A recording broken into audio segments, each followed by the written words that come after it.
অবস্থা ছোট বন্ধুরা, বিকন এডুকেয়ার থেকে পারস ভাই তোমাদের জানাচ্ছে স্বাগতম। আজকের টপিকটা আমাদের ছোট্ট বন্ধুদের জন্য যারা ক্লাস 8-এ পড়ে। তাদের প্রথমত এটা আপাতত অলমোস্ট শেষ পর্যায়ে, কারণ অনেক স্কুলে সিটি কিংবা টিউটোরিয়াল পরীক্ষাগুলো শুরু হয়ে গেছে। অতএব তারা হয়তো বা মোটামুটি ভাবে প্রথম অধ্যায়টা শেষ করে এখন হয়তো অনেকে বীজগণিতে চলে গেছে। তারপরও তোমাদের যেই কোশ্চেন প্যাটার্নটা আছে সেখানে দেখা যায় কি পাটিগণিত থেকে একটা কোশ্চেন থাকে, তার মধ্যে প্যাটার্ন তুমি একটা অবশ্যই পাবা। এখান থেকে সবচেয়ে গুরুত্বপূর্ণ এবং আসার মতো একটা টপিক হচ্ছে বীজগণিতিক রাশি বের করা কিংবা সমীকরণ বের করা। কি থেকে? প্যাটার্ন থেকে। দেখো বোর্ডের মধ্যে একটা ছোট প্যাটার্ন দেওয়া আছে।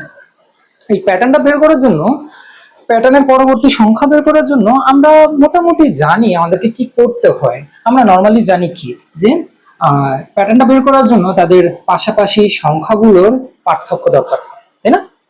তাহলে দেখো তো, হিসাব করো তো পাশাপাশি সংখ্যার পার্থক্য কি। আর এই ভিডিওটার শেষে তুমি একটা শর্টকাট পাবা। সো এই ভিডিওটা দেখার জন্য কিন্তু টেনে টেনে দেখো না কিংবা স্কিপ করে যাও না, সম্পূর্ণ ভিডিওটা একসাথে দেখবা। তাহলে দেখবা কি শেষে ভাইয়া তোমাকে একটা ছোট্ট শর্টকাট বলে দিচ্ছে, যেটা দিয়ে তুমি খুব ইজিতে এমসিকিউ কিংবা ছোট ছোট কোশ্চেন গুলো যেই সমীকরণটা আছে বা বীজগণিত রাশিটা আছে খুব দ্রুত বের করতে পারতেছো। কেমন? তাহলে দেখো আমার এই প্যাটার্নটার পাশাপাশি পার্থক্যটা কত।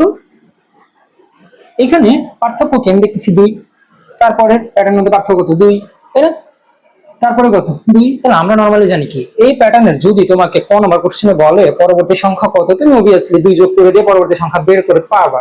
কিন্তু খ নাম্বারে যদি বলে, যেটা 4 মার্কসের জন্য, সেখানে যদি বলে যে এই প্যাটার্নটির বীজগণিত রাশি কিংবা এই প্যাটার্নটির সমীকরণ নির্ণয় করো, সেই ক্ষেত্রে তুমি কি করবা? নিশ্চয়ই আমাকে কত কত বাড়তেছে সেটা লিখতে হয়। যেমন এখানে আমরা জানি পাশাপাশি 2 করে বাড়তেছে। আর তাহলে পরবর্তী ধাপটা কি, যে প্রথম পদ, সেই ক্ষেত্রে এখানে প্রথম পদ কত? 5। তাহলে পদটা ভাঙবো কেমন করে? পদটা ভাঙবো হচ্ছে আমরা বাড়ছে কত 2 ইন্টু পদ সংখ্যা কত 1। তাহলে আমরা নর্মালি জানি এখানে গুণ করে তার সাথে কত যোগ অথবা বিয়োগ করলে আমার রাশিটা ফেরত আসবে, আমার পদটা ফেরত আসবে, তাই না? তাহলে এখানে কত 2 একে 2 প্লাস 3 5 হয়ে যায়। তেমনি দ্বিতীয় পদে কত আছে 7। তাহলে সেই ক্ষেত্রে আমি জানি কি যে আমার বাড়ছে কত 2 ইন্টু পদ সংখ্যা কত 2, 2 দুগুণা 4, তার সাথে যদি 3 যোগ করি তাহলে আমি পেয়ে যাই কত আমার সেম এই জিনিসটা, তাই না? 7 পেয়ে যেতেছি, মানে আমি পদ সংখ্যা পেয়ে যাইতেছি।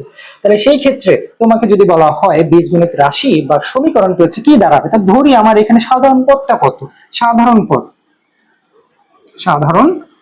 পদ ধরে নিলাম ক। ঠিক আছে? তাহলে সাধারণ পদ যদি আমার ক হয় তাহলে আমার বীজগণিত রাশিটা কি দাঁড়াইলো? বীজগণিত রাশিটা দাঁড়াইলো, সুতরাং বীজগণিতিক রাশি, সেই ক্ষেত্রে রাশি দাঁড়াচ্ছে কত, আমার বাড়ছে কত 2 ইন্টু সাধারণ পদ ক প্লাস 3। তার মানে তুমি দেখতেছো এখানে তুমি এখন যততম পদ বলবো, 50তম পদ, 5000তম পদ, শুধু কি সাধারণ পদের জায়গায় আমি অত পদ নাম্বারটা বসাই দিব, তাই না? তাহলে সেই ক্ষেত্রে আমার বীজগণিত রাশিটা দাঁড়ালো এটা। তাহলে আমরা শেষে এবার শর্টকাটের পালা। শর্টকাটের পালা কি ভাই, কি বলছে? বলছে বাড়ছে কত, বলছে কি বাড়ছে কত ইন্টু পদ সংখ্যা প্লাস কত যোগ বা বিয়োগ, তাই না?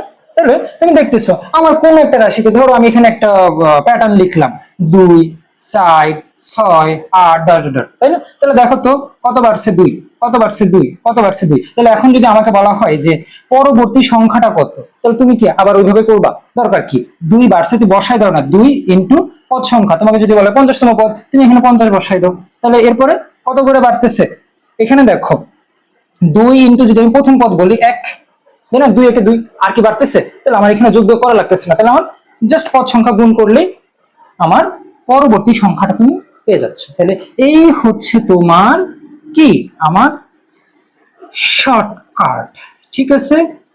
বা কি আমার শর্টকাট জিনিসটা কেমন, আমার শর্টকাট কেমন, ভালো লাগলো না? একদম সিম্পলি জিনিস। তাহলে এরকম সিম্পলি নতুন নতুন শর্টকাট পাওয়ার জন্য তোমার কার সাথে থাকতে হবে?